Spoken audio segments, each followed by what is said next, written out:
उद्या उद्या स्वर्गीय यशवंतरावजी चव्हाण यांची पुण्यतिथी आहे आणि रीतिरिवाजाप्रमाणे महाराष्ट्रातले सर्व ज्येष्ठ नेते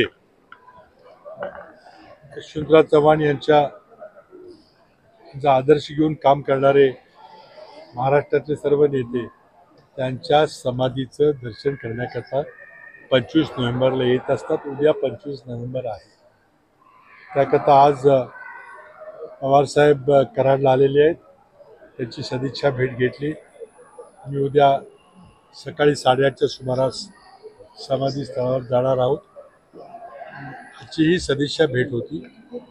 ते तुमच्याशी सविस्तरपणे पत्रकारांशी बोललेली आहेत, त्यामुळे त्यावर पुन्हा भाष्य करायची काही गरज नाही. या सदिच्छा भेटीमध्ये पुढच्या ज्या काही निवडणुका येणार आहेत त्याच्यामध्ये पुढची रणनीती काय ठरली का? सदिच्छा भेटीमध्ये फार काही आपण राजकीय चर्चा करत नाही.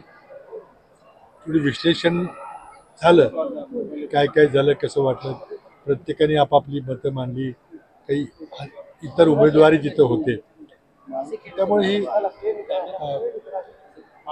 थोडी राजकीय चर्चा झाली. पण उद्याची रणनीती ही काय लगेच आता तात्काळ काही ठरणार नाही. मी आमच्या नेतृत्वाला विनंती केलेली आहे की उद्या पार्लमेंट सुरू होते, 2 दिवसामध्ये काँग्रेस पक्षाच्या सर्व उमेदवारांची एक बैठक घ्या आणि निवडून आलेल्या आमदारांची वेगळी बैठक होईल.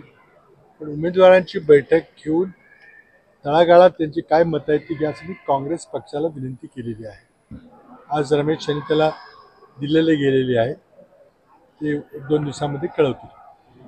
ती जर बैठक ठरली तर मी मुंबईला त्या बैठकीकरता जाईल. बाबा, विधानसभेचा जो काही महाविकास आघाडीचा पराभव आहे याच्यावर काही नेमकं तुमच्या दोघांमध्ये काही चर्चा झाली का, की नेमकं हे कारण काय आहेत, यामागची काय नेमकं शोधून? प्रत्येकाने आपल्या मतदारसंघात काय घडलं, कुठं घडलं विश्लेषण केलं, पण डिटेल्ड अनालिसिस हे एका 5 मिनिटात 10 मिनिटात ते होणार नाही. आमचा पक्षही त्यामध्ये काय करायचं, कसं करायचं याबद्दल विचार करतो. शिवसेनाही करते आणि राष्ट्रवादी काँग्रेसही करते. पुढची 1-2 दिवसामध्ये मंत्रिमंडळ गठन होईल.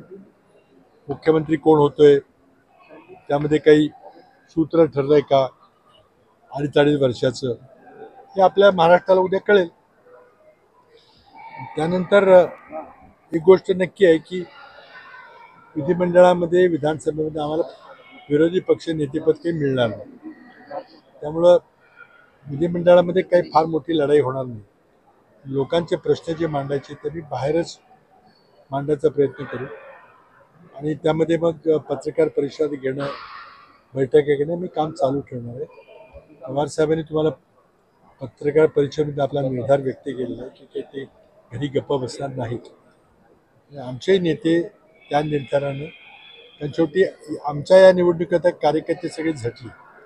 आता कार्यकर्त्यांच्या निवडणुका जिल्हा परिषदेच्या, पंचायत समितीच्या, स्थानिक स्वराज्य संस्था जी येणार आहे त्यांच्याकरता आम्हाला झटावं लागेल आणि हा विचार जिवंत ठेवावा लागेल.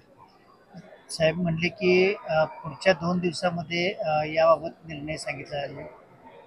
तो राष्ट्रवादी काँग्रेसचा निर्णय ते सांगतील.